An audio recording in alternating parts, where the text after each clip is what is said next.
How to install LotusLanternX app. So here's the app. You can just install it.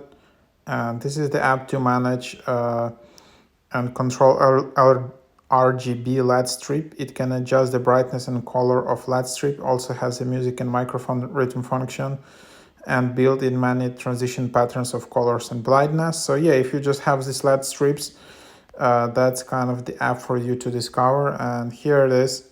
And you can just connect this app. You need to connect with your Bluetooth, and then you can just adjust this LED strip this way. It's pretty cool. And then you have style, and then you have music.